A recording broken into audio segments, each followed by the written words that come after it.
Hey, this is Eddie Levert, and you're listening to I Got Soul.com. Okay, how you doing, Tom? Hey, Eddie, I'm good. How about you?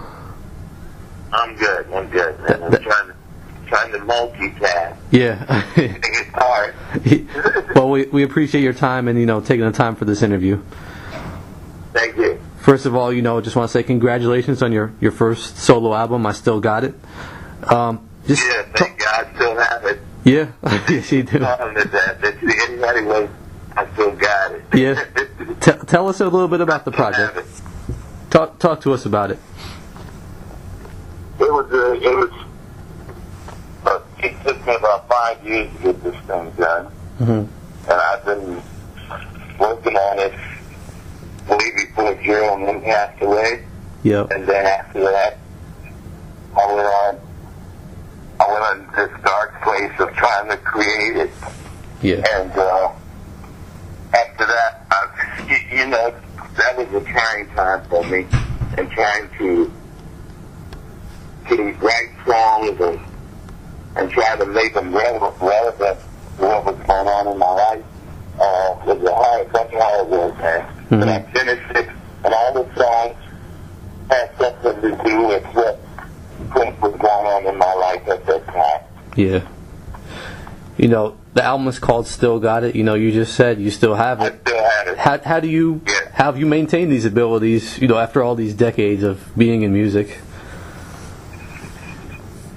Well, the title is really, what it's really saying, man, is after losing so much, I still have a lot. Mm-hmm. I still have a love for my family, a love for my craft, a love for people, a love for my fans. I just,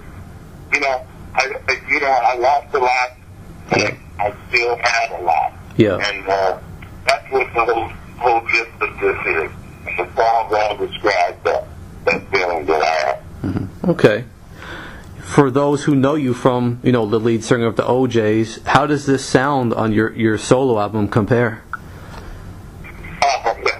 A lot of people say, well, how are you going to reinvent yourself? Yeah. And I told them, there's no way I can change how I song or how I sing. So everything, you're gonna have to, it's going to be something that's going to be relative to the OJs. Mm-hmm. When you hear it, you're going to think it's not going to be a far stretch from what's really going on as far as the OJs and Eddie Levert. It's still going to be a familiar sound and something that everybody can relate to. Yeah. Okay. So, like I mentioned, you've been in music since the 70s. Started releasing music back then. You're still here. Did you always have plans to release a solo album since this is your first one? No,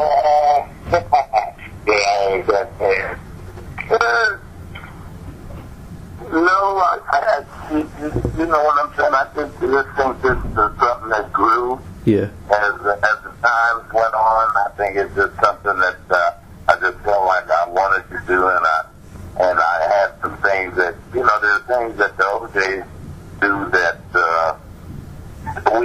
we don't really get a chance to do all the time. So I felt like this was my chance to do things that we don't ordinarily do with the OJs. Mm-hmm. And and it's still my voice. It's still what I do, and it's still how I sound. Yeah. How much different is it, recording an album, creating an album, and just being you and not having them, the rest of the group backing you, just doing it on your own? Is it a lot different? I think it's a lot more freedom. Mm-hmm. A lot good. This might be really good. A lot more less. It's a lot less opinionated. Yeah. You don't have to deal with everybody else's opinion. You're only dealing with one opinion. Mm-hmm. And you're not really just dealing with one opinion. You want the opinion of the musician, and you want all of that. But at the end of the day, when the final decision is made, it's all about, what I wanted and what I thought, which made it much easier. Yeah. Okay, that makes sense. you have the single out, The Last Man Standing. Can you just give a little background on that song? That's actually a song that came out of after I lost my voice and trying to change. You feel like there should have been something you could have done to change the outcome of what happened to them. Mm-hmm. And in feeling that way, you always feel like, well, if I'd have been there, I could have maybe made a change. And then when you come to that realization that there was nothing you could do about it, you would say, okay, well, I'm going to take that. The lesson I'm learning here is that I'm going to tell everybody about what's going on in their life and try to help make sure that they don't make the same mistake. So you start preaching and you start telling them what to do, and everybody, when they see you coming now, they get to running away because they don't want to hear no more of that. You're preaching to everybody. Mm-hmm. So you get past that, and then you start looking at yourself and say, well, okay, I'm not going to preach anymore. I'm just going to try to change me. Yeah. And I went about doing that, and that's how The Last Man Standing came about. Okay. I mentioned you've been doing this music for a while now, for decades. Have you really paid attention to, the direction music has gone in over the years? And if so, how have you noticed it evolve? I think what has happened in the interim, we've become so trendy, a lot of trendy, so everything basically starts sounding alike. So I think we've bought into mediocrity, and now, this is the consequences of mediocrity. Everything don't quite come up to standards. So now what we got to do, we got to be just a little bit more critical, and a little bit more. We got to have a more of a Simon Cowell kind of attitude. Yeah. To get you if it hurts your feelings. Yeah. No, that's a great point. All right. Your group, the OJs, are celebrating their 50th anniversary next year. What does that accolade mean to you? Look, man, I think it's a great thing to be able to have lasted this long and to be able to have done what we've done. You know what I'm saying? And that is really great. Mm-hmm. You know what I'm saying? So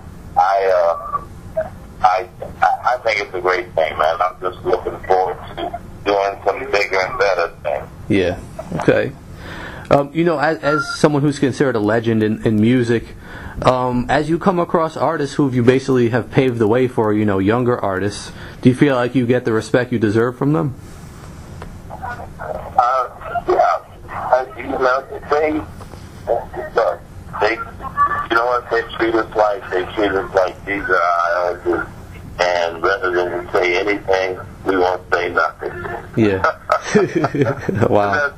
That's the thing I get from them, Mm-hmm. Rather than to say anything or rather than to be disrespectful, they just don't say anything. Yeah. Interesting. I run into a lot of, and I basically know that they know who I am, but they don't even acknowledge. Wow. Okay. Interesting. And just to wrap up, I read in another interview you did, basically the OJs would be recording new music at some point.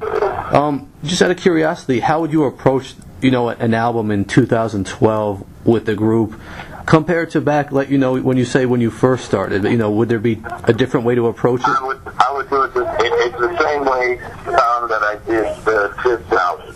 Mm-hmm. Great songs and songs that have spirit and make you feel, and songs that grow on you and keep growing on you and make you like them. It's like this. I tell anybody that listens to this album, if you listen to it, I dare you to tell me that it's not good. If you listen to it, there's going to be something in there that's going to grab you. Before you know it, the whole thing will happen, and you'll be a big OJ, Eddie Levert fan all over. I like that. Nice. Okay, so anything you'd like to add?